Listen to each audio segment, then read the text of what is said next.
পয়লা বৈশাখের দিন ঘুরতে কিন্তু ভীষণ ভালো লাগে। তার উপর যদি সবুজ প্রকৃতি, ধান, দুপাশে সৌন্দর্য একটা অনুভব, পড়ন্ত বিকালে ঘুরতে কিন্তু অনেক অনেক ভালো লাগে। আপনাদের কেমন লাগে সবাই একটু জানাবেন। আমার কিন্তু অনেক ভালো লাগে। তো হ্যালো গাইস, কেমন আছেন সবাই? আলহামদুলিল্লাহ আমিও ভালো আছি। এই ভিডিওটা হচ্ছে গত দিনের বিকালে আর কি। আর গত দিন মানে পয়লা বৈশাখ ছিল আর ভিডিওটা করছিলাম। আর পয়লা বৈশাখ বলে একটু বাইরে বের হয়েছিলাম ঘুরতে, আমি আর আমার একটা ভাস্তি দুজন মিলে, আর বাচ্চা কাচ্চা ছিল, সবাই মিলে অনেক আনন্দ করছিলাম। বাইরে বের হয়েছিলাম, একটু বের হওয়া যায় না ওইভাবে বাইরে। তারপরে হঠাৎ করে একটু প্ল্যান করে আমরা সবাই বাইরে বের হয়েছি। একটা ভ্যান ঠিক করছিলাম, আর সেই ভ্যানে মানে কোনো ছাউনি কোনো কিছু নাই।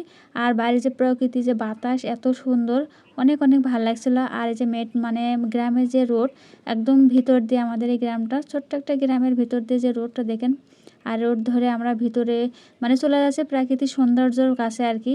আপনারা দেখতে পাচ্ছেন দুই পাশে খুব ধানে ভরপুর হয়ে গেছে। ধানের সময় প্রায় চলে এসেছে, ধান কাটার সময়। আমরা এইটা দেখার জন্য এই সাইড করে এসেছি। এটা হচ্ছে আমাদের গ্রামের পাশে আর একটা গ্রাম, ছোট্ট একটা গ্রাম, অনেক অনেক সুন্দর। আর মানে সময়টা ছিল হচ্ছে পড়ন্ত বিকালের সময়। এত সুন্দর একটা দৃশ্য, আসলে মন জোড়ানো একটা দৃশ্য, খুব ভালো লাগছিল। বেলা ডুবো ডুবো মুহূর্ত ওই সময়টায়, আর রোদের চাকচিক্য সৌন্দর্যটা কিন্তু বেশ অনেক ভালো লাগছিল। আর দেখেন আমাদের এই যে বাচ্চা কাচ্চা সবাই ঘোরাঘুরি করছে, আর খুব ভালো লাগছিল এখানে এসে।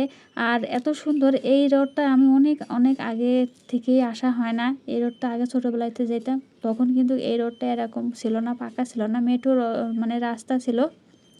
তখন কিন্তু অনেক কষ্ট করে আমরা এই সাইডকে হাঁটাহাঁটি করতাম, কিন্তু এখন দেখেন সব কিছু পরিবর্তন হয়ে গেছে, সব কিছু উন্নতি হয়ে গেছে। আর এই যে দৃশ্যটা এখন দেখে কিন্তু অনেক অনেক ভালো লাগছে। আর আমার এখানটা এত ভালো লাগছিল, মানে সুন্দর একটা মনোরম বাতাস, আর রোদের একটা চাকচিক্য পড়ন্ত বিকালের সৌন্দর্যটা অনেক অনেক ভালো লাগছিল। আর সবাই মিলে যখন বের হয় তখন কিন্তু অনেক অনেক ভালো লাগে। আর ঘোরার মজাটা কিন্তু একটা আলাদা। আর তার উপরে তো গ্রামের যে দৃশ্য, শহরের থেকে গ্রাম কিন্তু অনেক পরিবর্তন, কোলাহল মুক্ত, কত সুন্দর। কোনো এখানে কোনো মানে গ্যাঞ্জাম বা কোনো কিছু কিচ্ছু নাই, কোনো গাড়ির শব্দ নাই, নিরিবিলি একদম পরিবেশটা দেখতে পাচ্ছেন, অনেক অনেক সুন্দর। আমার অনেক অনেক ভালো লাগছিল। এখানে কিন্তু বারবার আসতেই মন চায়। আর সব কিছু দেখার পরে ভিডিও করছিলাম, ছবি তুলছিলাম, সব কিছু করে আমরা আবার ভ্যানে করে চলে আসছিলাম। কারণ ভ্যানটা আমরা পুরোই রিজার্ভ করে নিয়েছিলাম, আসবে যাবে এই জন্য তাকে দাঁড় করে রাখছিলাম, আর আমরা সবাই একটু ভিডিও করে নিয়েছিলাম। তারপরে এই তো চলে আসছে, সব করার পরে আমরা দুজন আবার মানে বাচ্চারা সবাই ছিল, নিয়ে আমরা একসাথে আবার বাড়িতে চলে আসছিলাম। তো আমার চারিপাশটা দেখে কিন্তু ভীষণ ভালো লাগছিল। এমন একটা জায়গা থাকলে আর কি লাগে বলেন, অনেক অনেক ভালো লাগে। তো আজকের এই ভিডিওটা কেমন হয়েছে সবাই একটু জানাবেন। আর নেক্সট ভিডিও দেখার জন্য সবাইকে আমন্ত্রণ। সেই পর্যন্ত সবাই ভালো থাকবেন, সুস্থ থাকবেন। আল্লাহ হাফেজ।